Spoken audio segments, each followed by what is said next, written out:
Hi, everybody. It's been a little bit. Sorry I got busy with work. Got a lot of stuff to cover. Let's get right to it. So, it's been a couple weeks since I've done a video last. A lot of stuff is going on. Probably the marquee thing that's happened with VEEVEE is the drop and crafting of the Infinity Gauntlet. I have one right here. Seems like everybody has one of these right now. But definitely a great event. And let me just give you my thoughts on it, and then we can talk a little bit about what we think this means, and then just literally kind of my concept of what I've been thinking about with VEEVEE and collecting in general. So let's get into it. So the event was great. There was a hiccup in the Soul Stone. Obviously, there's a lot of problems. They tried it. It didn't work. They had to delay it. They tried it again. It didn't work. But they were able to figure it out. There were some load balancing issues and other technical things, which is never fun to deal with, but is a potential thing, I think, with any type of new thing for a company. Now, other companies do have crafting, but for VEEVEE, it was new, and obviously the amount of load they weren't expecting. So that could be a good thing, bad thing. Depends how you think about it. But for me, I knew it was going to end up working out, and to get the Infinity Gauntlet was fun.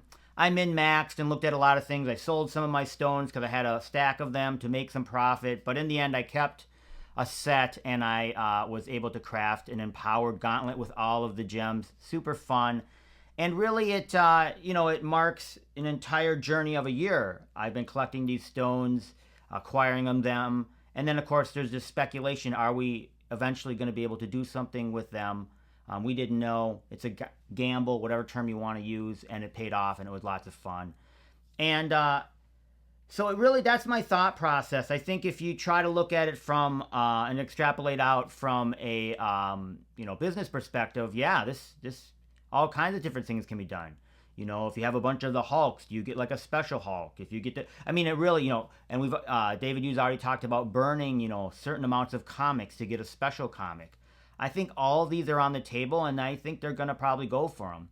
It is interesting because one of the things that a lot of people have talked about, including myself, is since this is a completely new area of collecting, especially for me as a comic book collector, I certainly can't take my physical comics and burn them and get a better one or a more rare one. So we're in this kind of different area, unknown waters, and it's very intriguing. And this is the type of things that I think could potentially be intriguing for new collectors and old collectors because it's something that's not there, doesn't exist right now, which is what we're always interested in.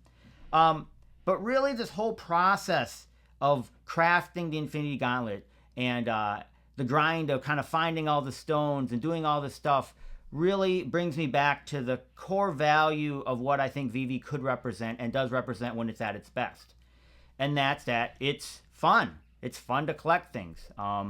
And I know that people laugh about that and, and it's all about the money and, and an element of collecting is the money. You want to collect things that have the potential or are already rare and potentially valuable. That's the whole concept of it, right?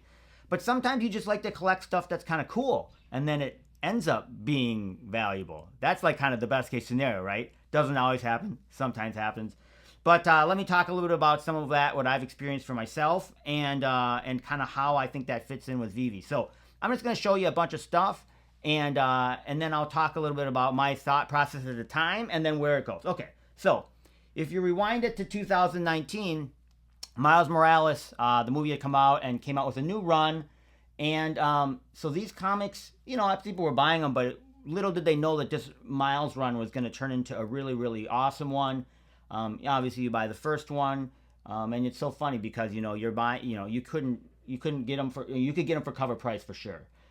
So I collected all of these, the entire run. I'll just go through the first 10 just because it's kind of fun. So here's one. I don't know where my number 2 is, but it's somewhere. Here is number 3. I do back to back. So here's number 4. Just fun to see the covers. I have another number 4. Here's number 5.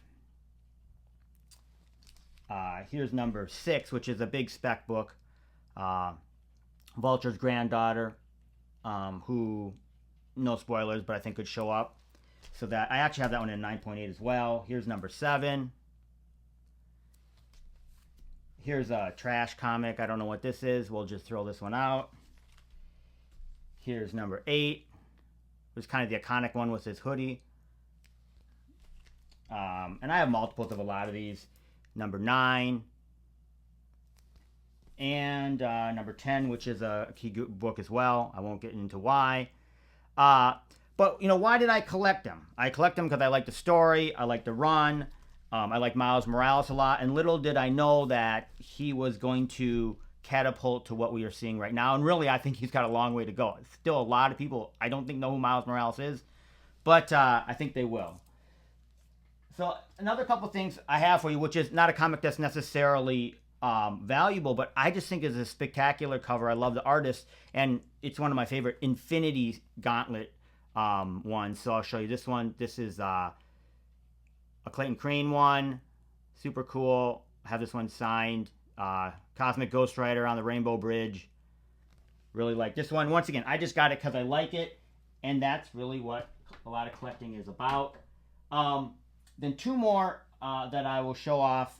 And then talk a little bit more about what I think is going on. So this one is from the latest Thor run. I actually have 2 of these. And you may look at this. It's a cool comic. It is Venomized. He's kind of... and the only significance, I bought a couple of them because I thought they were cool. But now, if you play the game Marvel Snap, which is a mobile card game, this variant is in there. And it's one of the most desired variants and is relatively expensive. So that's what I mean. You buy stuff that you think is cool. You bet that other people might think it's cool. And then maybe something happens. Not always, but maybe something happens.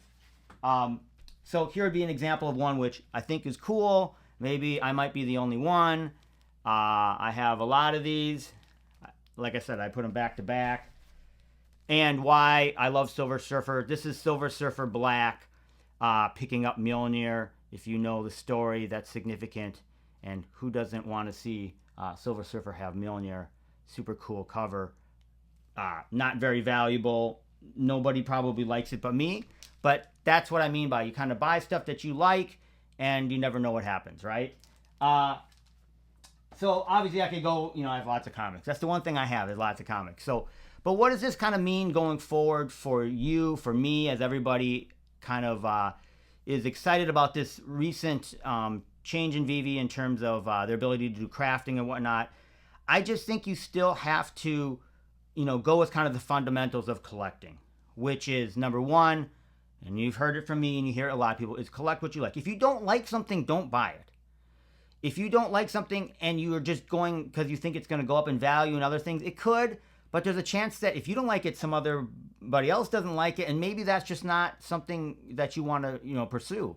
I always do a lot of thinking about if I am buying a collectible, what happens if nobody buys it? Am I going to be okay with having this? And if it's something cool that I like, yeah, I'll be okay with it. So that's one of the most fundamental things I go with in terms of making decisions on buying various collectibles. The other one I would say is, and you've heard me say before, is, you know, you do have to speculate and look out into the future and see what type of catalyst could make this thing go up in value if you're looking at it from an investment perspective. And right now, what I've been focused on a lot is a lot of these Tier S and Tier A comics. So, you know, ASM 129, First Appearance of Punisher, Tales of Suspense 39, Iron Man, Journey into Mystery 83. All of those common comics are relatively inexpensive. And if I have a little bit extra gems or something like that and I see a good price, I am trying to pick those up and stack those. Why? Because they fit all the categories, right? I think they're awesome. If no one bought them from me, I would be okay having them. Is there the possibility now that if you have multiples of those, I don't know, I'll make it up 5, 10 of them, and you burn those? Can you imagine burning Tales of Suspense 39 and you could get a rare one? Unbelievable. And it's already pretty scarce. There's only 6,000 commons of that particular comic. So I've been trying to, you know, focus a little bit more in on the Tier A and Tier S comics. I think those are something, anybody that's been asking me online or whatnot, I've been definitely, that's what I've been advising. Okay, quick segue into one other thing that I want to talk about, and that is my hats. So the version 2 of the hats have come in. These are the version 2 ones. They're starting to ship. Lots of people have already ordered them. They are black, so they're really sharp. So the other ones were blue. These are black. Obviously, I only printed 125 of these.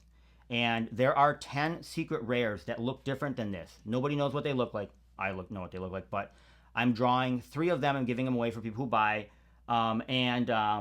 So if you're interested, I am giving 80% of the profits away to charity as well. So, contact me if you have more interest. They sell for 35 plus shipping, 35 USD plus shipping. Okay, so that's, if you buy one, I have all kinds of other goodies that I send. I have a bunch of these, which are these Basement Dweller and Sleeping Comics wristbands. I only have a certain amount, so I'll randomly be selecting. I have a bunch of them though, so people getting those. I also have other random goodies that I'll be throwing in the boxes, so lots of fun and for a good cause. So if you're interested in that, contact me. You can also go to VEEVEerank.com. Right on the homepage, I think there's a button there that says Sleeping Hats or something like that. You can click there and order them. There are not that many left, so go ahead and order them when you can. No pressure though, of course. And then the last thing I would just say is that I have talked to a lot of people that have kind of been with us through this entire journey of VEEVEE as it's gone up and down and all around, and it is a grind. It is kind of a marathon, and if you've kind of done anything like ran a company or other things, it is kind of a marathon. It's up and down, and you don't know if it's gonna pan out, right? But for me at this point, it's been really, really fun. I've met so many great people. I do enjoy the collectibles that I have. There are great new experiences. I am in some of these other projects as well as Backhouse and others, which I do enjoy. So I'm sticking with it. I really have enjoyed it so far. I'm excited to see what they can do with the VEEVEeverse. And obviously, I'm thankful for all of you who watch my videos. I'll talk to y'all soon. Take care.